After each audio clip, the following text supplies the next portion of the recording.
పచ్చి మామిడికాయ పులిహోర తయారు చేసుకునే విధానం చూద్దాం. మామిడికాయని కడిగి పెట్టుకున్నాను. ముందుగా అన్నం వండి చల్లార పెట్టుకోవాలి. ఆ చల్లారేలోపు మామిడికాయ పొట్టు తీసి పేస్ట్ చేసుకుందాం. మామిడికాయ ముక్కలను పైన పొట్టు తీసేసి ఇలా చిన్న ముక్కలు కట్ చేసి పెట్టుకోవాలి. ఇది ఇప్పుడు మిక్సీ జార్లో వేసి మెత్తగా పేస్ట్ చేసుకుందాం. మామిడికాయను ఇలా వాటర్ వేయకుండా మిక్సీలో వేసి పేస్ట్ చేసి పెట్టుకోవాలి. కడాయి వేడెక్కినాక పోపుకి సరిపడా ఆయిల్ వేసుకోవాలి. ఆయిల్ వేడెక్కినాక ఆవాలు, జీలకర్ర, మినప్పప్పు, పల్లీలు వేగినాక పచ్చిమిరపకాయ వేసుకోవాలి. కొద్దిగా శనగపప్పు. ఇప్పుడు ఎండుమిర్చి,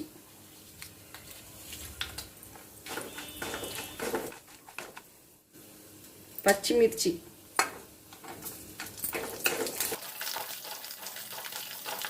కరివేపాకు, నువ్వులు, కొద్దిగా పసుపు, రుచికి సరిపడా ఉప్పు, కొద్దిగా ఇంగువ, కొద్దిగా కొత్తిమీర. ఇప్పుడు పోపు వేగిపోయింది. స్టవ్ ఆపేసుకుందాం. ఇప్పుడు ఈ పోపును మనము చల్లారబెట్టుకున్న అన్నంలోకి వేసి కలుపుకుందాం.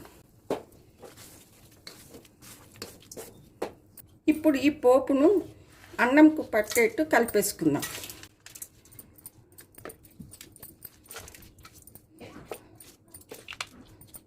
ఇప్పుడు పోపు అన్నంకు పట్టేట్టు కలుపుకున్నాం కదా. ఇప్పుడు మనం మిక్సీ పట్టుకున్న మామిడికాయ గుజ్జుని వేసుకుందాం.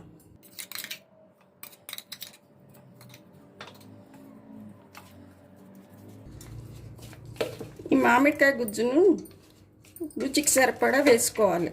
పులుపు అన్నంకు చూసి వేసుకోవాలి.